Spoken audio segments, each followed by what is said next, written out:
नमस्कार, my name is मुख्यमंत्री में आज बात उस शख्सियत की जो खुद 2 बार इस राज्य के मुख्यमंत्री रहे, लेकिन 2003 में पार्टी की हार के बाद उन्होंने ऐलान किया कि वो अगले 10 साल तक चुनाव नहीं लड़ेंगे। इसके बाद वो दिल्ली में केंद्र की राजनीति करने लगे, लेकिन मध्य प्रदेश से उनका रिश्ता बना रहा। वो यहाँ हर अहम मौके पे आते जाते रहे, खासतौर पे अब जबकि चुनाव का मौका है तो वो दिल्ली से मध्य प्रदेश आकर पार्टी के प्रचार में जुटे हुए हैं। तो आइए मिलते हैं दिग्विजय सिंह से।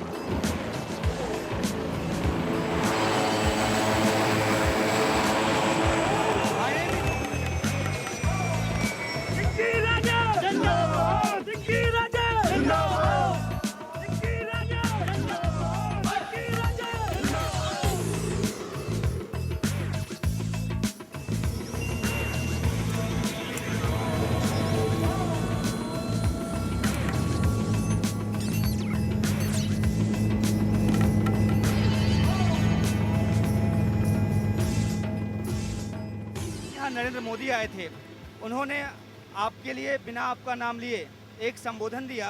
उसमें उन्होंने कहा कि कांग्रेस की जो झूठ बनाने की जो मैन्युफैक्चरिंग फैक्ट्री है, आप उसके चेयरमैन हैं। किस तरह की भाषा है और किस तरह आप लेते हैं इसको? पहली बात तो यह है कि नरेंद्र मोदी जी, मैंने एक भी झूठ कोई बोला हो तो बता दें, जबकि उनके बोले गए 300 झूठ मैं प्रमाणित कर सकता हूं।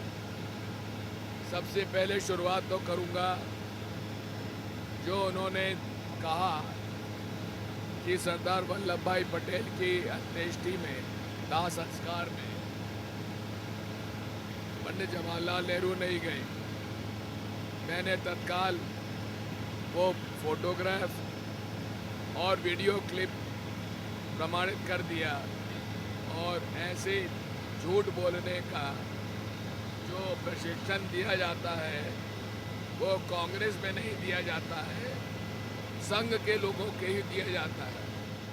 आपको लगता है कि आपको इसलिए टारगेट किया गया क्योंकि आप ही हैं जो सोशल मीडिया हो, ट्विटर हो, उन सब पे अपनी प्रेजेंस के जरिए, अपने ट्वीट्स के जरिए एक टक्कर देते नजर आते हैं मोदी को? मोदी जी को मैं तब से जानता हूँ जबकि वो अखिल भारतीय जनता पार्टी के महामंत्री के रूप में मध्य प्रदेश के इंचार्ज हुआ करते थे। तो उनकी हर हरकत, उनका व्यवहार और उनके चरित्र से मैं वाकिफ हूँ। एक अभी आरोप लग रहा है कि उन्होंने एक लड़की की स्नूपिंग कराई, हालांकि खुल के उनका नाम उसमें सामने नहीं आया है, लेकिन शक की जो सुई है उन पे घूमी बताई जा रही है कि ये पूरा मामला, इस पूरे मामले को किस तरह से देखते हैं आप? इसमें 2-3 महत्वपूर्ण प्रश्न हैं। किसी भी महिला को अगर आपको प्रोटेक्शन देना है तो इस तरह से प्रोटेक्शन की आवश्यकता नहीं है जिस तरह से उन्होंने कहा है। जिस तरह के मोरल हाई ग्राउंड के साथ बीजेपी ने अपना प्राइम मिनिस्टरियल कैंडिडेट के तौर पे उनको पेश किया, आपको लगता है कि इस मामले के खुलासे के बाद बीजेपी को रीथिंक करना चाहिए? ये तो अभी शुरुआत है, अभी और कई प्रकरण उनके मुतल्लिक आने वाले हैं। पहली सभा में हम उतरने वाले हैं।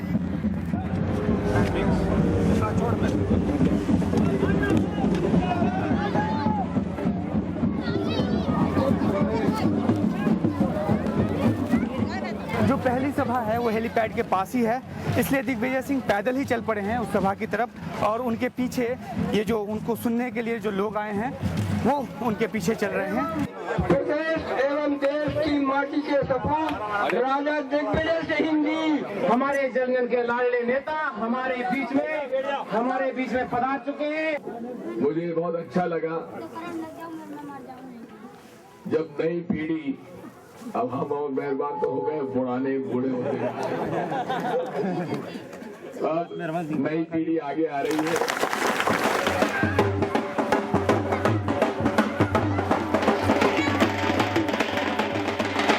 पहली सभा खत्म करने के बाद दिग्विजय सिंह दोबारा से हेलीपैड पे आ चुके हैं। यहाँ उन्होंने स्थानीय मुद्दों को छुआ, बिजली, सड़क, इन सब की बात उन्होंने की और कहा कि पिछले 10 सालों में जो कुछ यहाँ पे खराब स्थिति हुई है उसको बदलेंगे।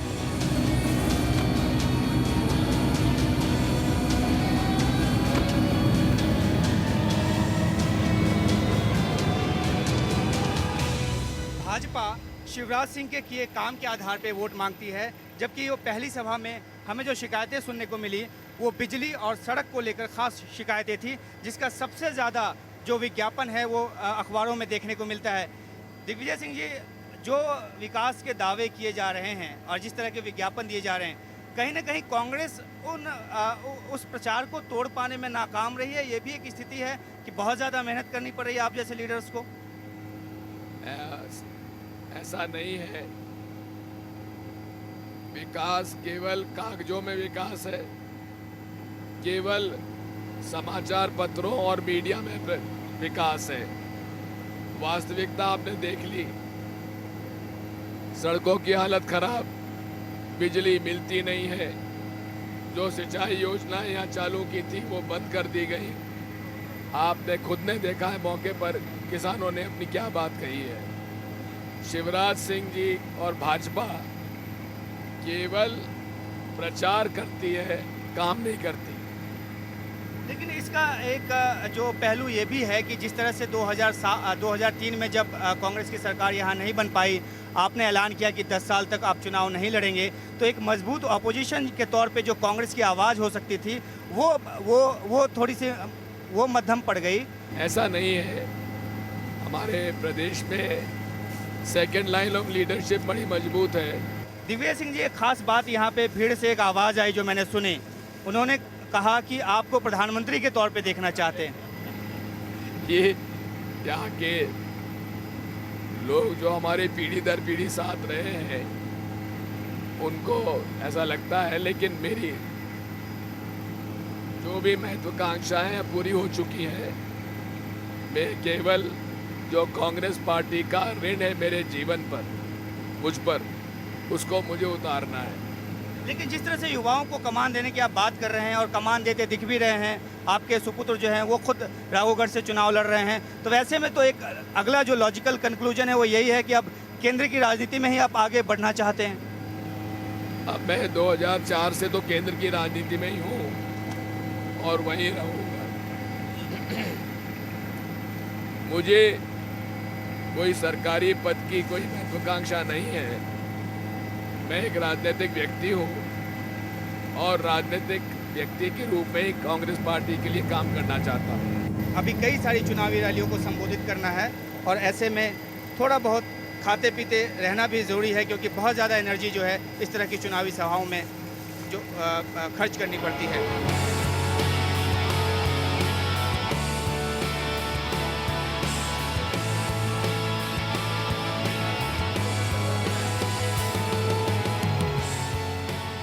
तो हम दूसरी सभा स्थल पे पहुंच चुके हैं और जैसा कि ये धूल का गुबार जो है वो आप देख सकते हैं, और इसके बीच समर्थक डट के खड़े रहते हैं जब तक अपने नेताजी को उतरते हुए देख न लें और फूल माला से उनका स्वागत न करें, तब तक वो डटे रहते हैं। तो अब अगली सभा की तरफ चलते हैं।